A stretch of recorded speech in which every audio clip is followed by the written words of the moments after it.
लंबा है और कितने की लागत से ये बन रहा है? देखिए, ये सारा टेक्निकल जो बात है वो आपको सारे जितने पदाधिकारी हैं वो आपको बता देंगे की स्थिति है। देखिए, हम लोग का ऐसा मुद्दा है, ऐसा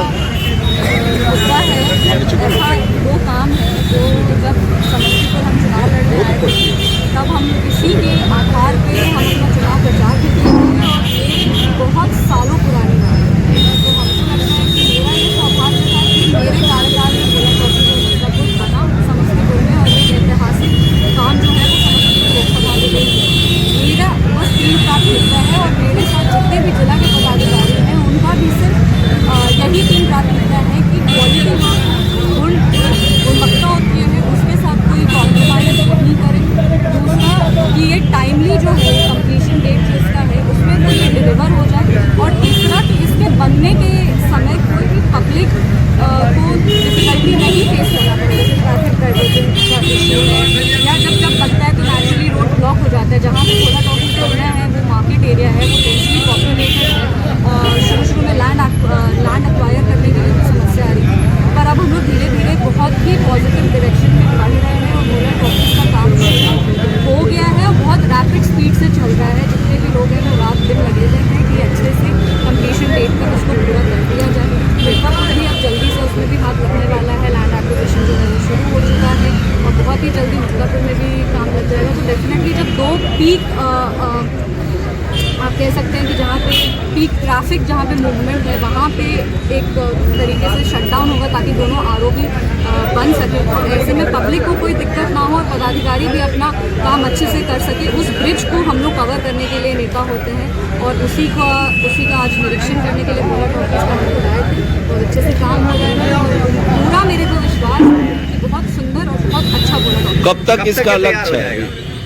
2027 के एंड तक या 2028 के मिड तक ये बन के तैयार हो जाएगा। ये तो अब वेदर पे भी डिपेंड है, बहुत सारे चीज़ पे डिपेंड करता है ना, वेदर में किस वेदर में कितना काम हो सकता है, मानसून होता है, लैंड एक्विजिशन होता है, लोग को आपको रिलोकेट करना पड़ता है, तो ये इसमें बहुत मल्टी डायमेंशनल चीज़ है। बट हाँ, 2027 के एंड में 2028 के पहले तक ये पूरा हो। कितना लंबा है और कितने की लागत से ये बन रहा है? देखिए, ये सारा टेक्निकल जो बात है वो आपको सारे जितने पदाधिकारी हैं वो आपको बता देंगे।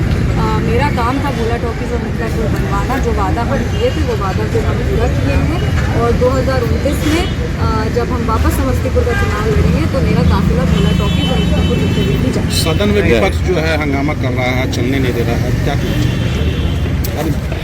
हो रहा फिर ये हो रहा? राहुल गांधी भी कुछ से कुछ बोल व्यवहार और आचरण है वो दिखाता है कि वो देश के मुद्दों को लेकर के बिल्कुल भी गंभीर नहीं है। हमारे समस्तीपुर के बेटे भारत रत्न जननायक कर्पूरी ठाकुर जी ने कहा था कि जो सदन का समय होता है वो देश का समय है और हम लोग वहाँ जा कर के हमारा ये लक्ष्य है कि हम लोग देश के हित में बात करें, योजना के हित में बात करें और हम लोग हमेशा देश को प्राथमिकता बनाते हुए अपने आचरण को और अपने संवाद को रखें। लेकिन जिस तरीके से विपक्ष के नेता हर समय अपना आचरण, अपना व्यवहार रखते हैं, सदन को चलने नहीं देते हैं, वहाँ पे सबसे ज़्यादा जो सफ़र करता है इसे वो फर्स्ट टाइम एमपीज़ होते हैं क्योंकि उनको अपने क्षेत्र की बात रखनी होती है। समस्तीपुर की जितने भी जनता है वो हमेशा देखते रहते हैं कि अब समस्तीपुर लोकसभा का क्या मांग रखा जाएगा, समस्तीपुर लोकसभा के लिए क्या होगा, पर हम लोग डिलीवर नहीं कर पाते क्योंकि सदन बार बार स्थगित हो जाता है। तो ये बहुत ही बचकाना है और ये दिखाता है कि वो बिल्कुल भी देश हित के लिए गंभीर नहीं है। वो अपने पर्सनल एजेंडा को आगे रखते हैं, जिस तरीके से वो विरोध भी करना चाहते हैं। लोकतंत्र की खूबसूरती ही यही होती है कि आप सभी का जो विचारधारा है उसको आप लेके चले, संवाद करें, डिस्कशन करें, डिबेट करें, लेकिन वो एक पर्सनल एजेंडा पे रहते हैं। जैसे उन्होंने AI समिट में किया, जिस तरीके से यूथ कांग्रेस वालों ने देश की मर्यादा का उल्लंघन किया है, आपको कोई और प्लेटफॉर्म नहीं मिला इस तरह का प्रोटेस्ट करने के लिए। वो भी जिस तरीके से उन्होंने प्रोटेस्ट किया, बहुत ही ज़्यादा शर्मनाक उनका व्यवहार रहा है और हमेशा वो यही करते हैं और जो यूथ कांग्रेस वाले वो भी राहुल गांधी को देख के गलत ही चीज़ सीखते हैं। प्रधानमंत्री और गृह मंत्री देश से घुसपैठियों को बाहर करने की बात कर रहे हैं, विपक्ष उसको बचाव कर रहा है, आपका क्या मानना है? देखिए, मतदान का जो अधिकार है वो भारत के नागरिक का है और विपक्ष जो है उनको हमेशा लगता है कि घुसपैठी के वोट से वो हमेशा सरकार बना करके बच जाएंगे। अपीसमेंट जो होता है, अपीसमेंट की जो पॉलिटिक्स है और ये तुष्टीकरण की जो पॉलिटिक्स है, जो नकारात्मक पॉलिटिक्स है, ये बहुत ही गलत है। इससे विपक्ष को बचना चाहिए। हम लोग अभी भी फर्म है अपने स्टैंड पे कि मतदान का जो अधिकार है, लोकतंत्र का सबसे बड़ा अधिकार जो है वो मतदान का अधिकार है। और हमारे पूर्वज के जितने भी नेता लीडर्स रहे हैं उन्होंने बहुत लंबी लड़ाई लड़ी है संविधान के अधिकार के लिए। ये सिर्फ भारत के लिए, भारतवासियों के लिए है और भारतवासियों के लिए है। Thank you.